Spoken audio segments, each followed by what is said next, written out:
man enjoyed lying beneath a glass table while a literal child defecated above him. How much has this trial cost you? It's cost us roughly £8,000. And how do you feel about that?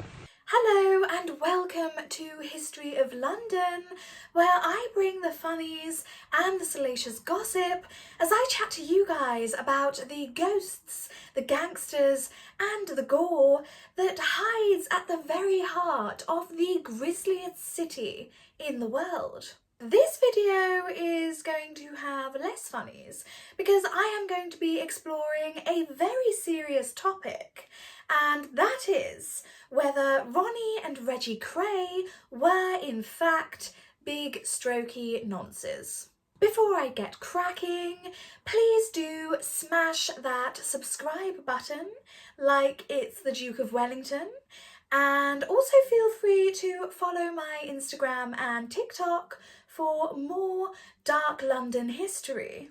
And if you've seen me before, hello and welcome back. I love you and thank you for supporting me. So I will preface this with a disclaimer, a warning of mentions of CSA, excessive violence, incest and murder. Viewer discretion is advised.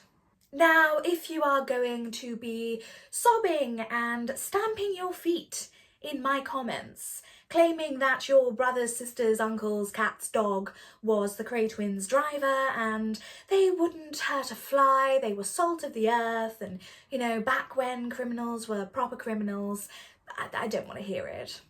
Everything I will be telling you today has not been plucked from my delightful derriere, but it has been meticulously researched by the Cray twins' official biographer John Pearson from his many books, and also the autobiographies of the Cray twins' associates and other gangsters. Me, historian, you, not you necessarily, but the weird people in my comments, weird wanky gammon who is deeply unhappy with their own life and idolises the Krays because they hanker after what they consider a simpler time. Or maybe you want to do acrobatics on Tom Hardy's Wee Willy Winky, who knows? So who were the Cray twins? For those of you who don't know, they were a pair of East End gangsters who had London in their very grip during the 1960s. They had the police and MPs in their pockets, and they were untouchable until one exceptionally brave police officer, Nipper Reed, took them down.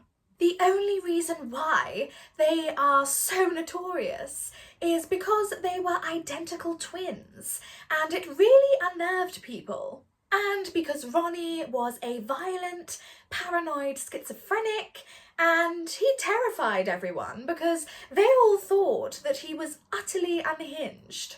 They weren't proper criminals, just a pair of thugs who seized percentages from bank robbers, drug dealers, club owners, and pretty much anyone who was involved in any kind of organised crime.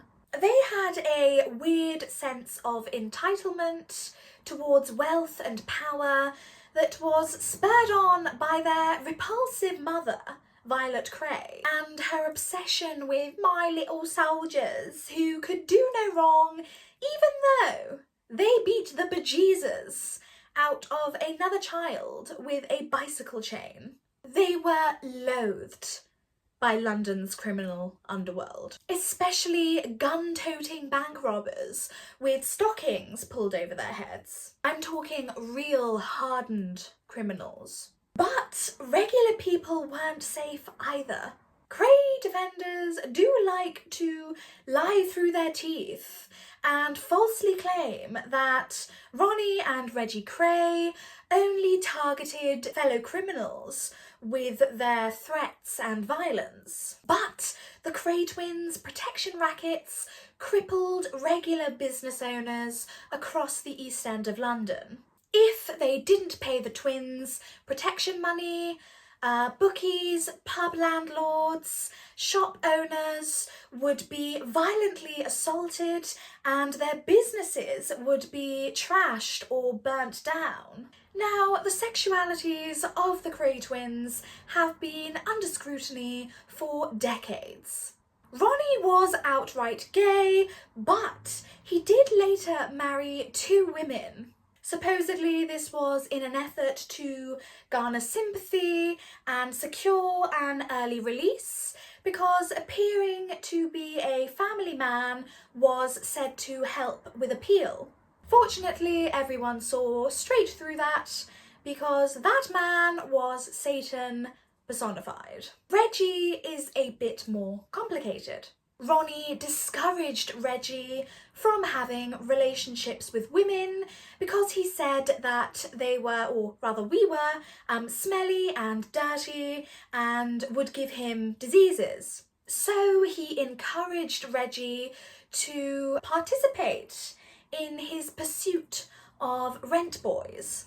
Ronnie also admitted to their biographer John Pearson that they used to clap each other's cheeks throughout their teens. Because being gay in the East End of London in the 1950s was not just illegal, but socially unacceptable. So for 2 budding criminals, it would have made them a laughingstock. Journalist Mike Sullivan suggested that their obsession with twiddling one another's asshole hairs was indicative of quite a bit of narcissism on their part.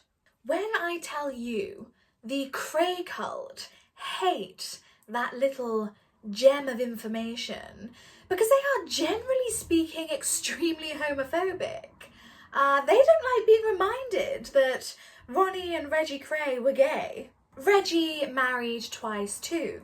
First, the beautiful Frances Shay, who we will speak about later, and then in 1997, Roberta Lee. Reggie had countless affairs with hostesses and prostitutes, but he also had a string of boyfriends both in and out of prison. While John Pearson does insist that the twins were both gay, and Reggie's relationships in particular spawned from his desire to be a straight businessman and a family man, Reggie insisted throughout his life that he was heterosexual. Laurie O'Leary, a childhood friend of the Kray twins who grew up next door to them, claimed that Ronnie told their brother Charlie that Reggie was bisexual. When Charlie confronted Reggie, Reggie said, "Don't you think that boys are nice, Charlie? I could fancy a few myself." Now, as much as I will continue to call Ronnie Kray a big fat nonce, he was, according to John Pearson, an ephebophile, attracted to people aged between 15 and 19. In Ron's case, it was boys. Now, his preferences are alluded to in pop culture, but some of you guys just aren't seeing it. Like in Whitechapel, when Buckham tells D.S. Miles that Ronnie had his father killed because he took a liking to Miles when he was just a young boy. Or even in Legend, where this clip really does speak for itself. I prefer boys. Excuse me, I didn't catch that. I said I prefer boys. Italians, actually. Sometimes Greek, but I am not prejudiced, no, because I happen to have had a Negro once, and a Tahitian who I bent up like a pretzel. I really fucking hurt him. Ronnie was also exceptionally clear about what he liked in bed. He considered himself a giver rather than a taker, and he loathed camp and effeminate men. He was famously quoted saying, should I do the impression? "I'm not queer, I'm homosexual." Right, I've done it. You're never hearing my Ronnie Kray impression again. I came here for a shootout, like a western.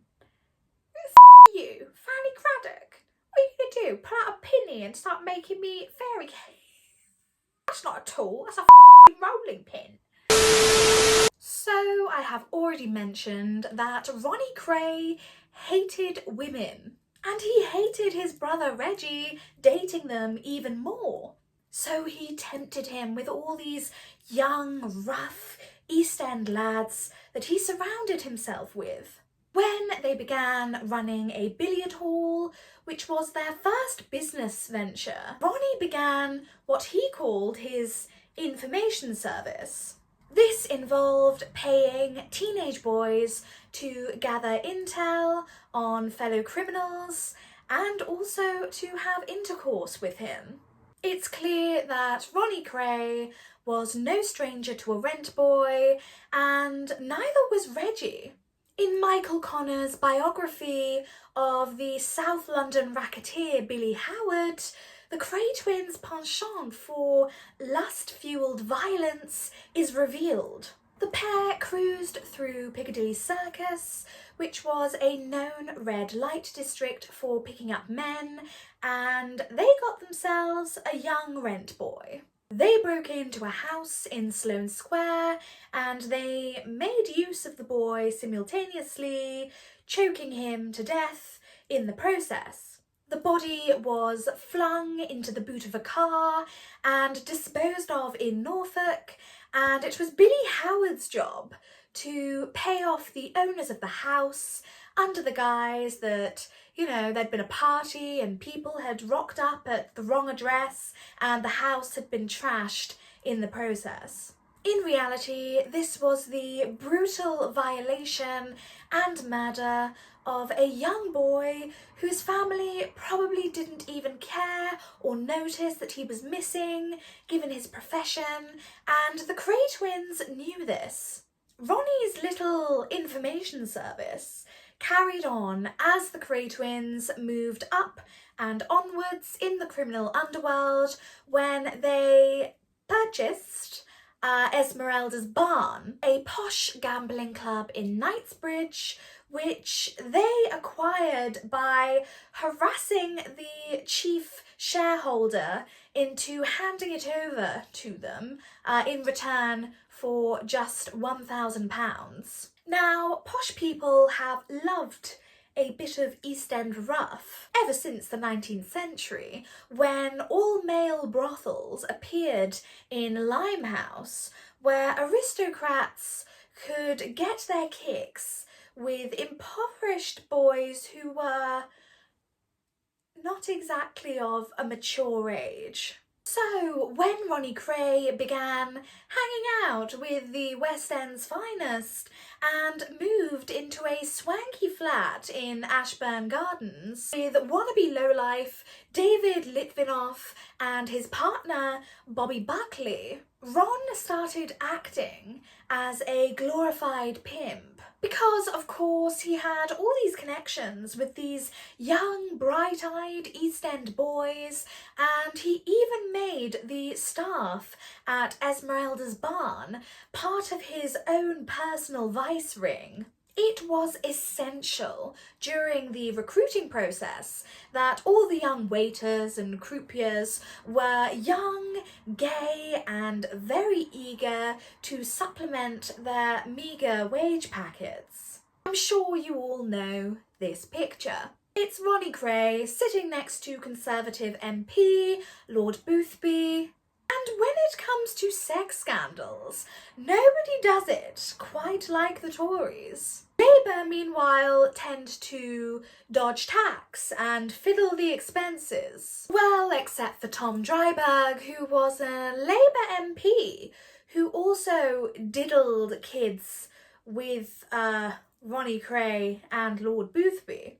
And over here we have the pretty blonde rent boy, come cat burglar, Leslie Holt, who was riding the life out of Lord Boothby. British newspapers didn't dare publish the picture, but they certainly talked about it. The Daily Mirror described the firm as, pardon me one moment, so rich, so powerful and ruthless that the police are unable to crack down on it. Victims are too terrified to go to the police. Witnesses are too scared to tell their story in court. The police, who know what is happening but cannot pin any evidence on these villains, are powerless. It was the German magazine Stern which finally released this much talked about but not yet published photograph. And the MP in question was identified as Lord Boothby, a lying alcoholic with a gambling addiction and an obsession with teenage boys, who was said to have illegitimately fathered the daughter of Prime Minister Harold Macmillan, Sarah.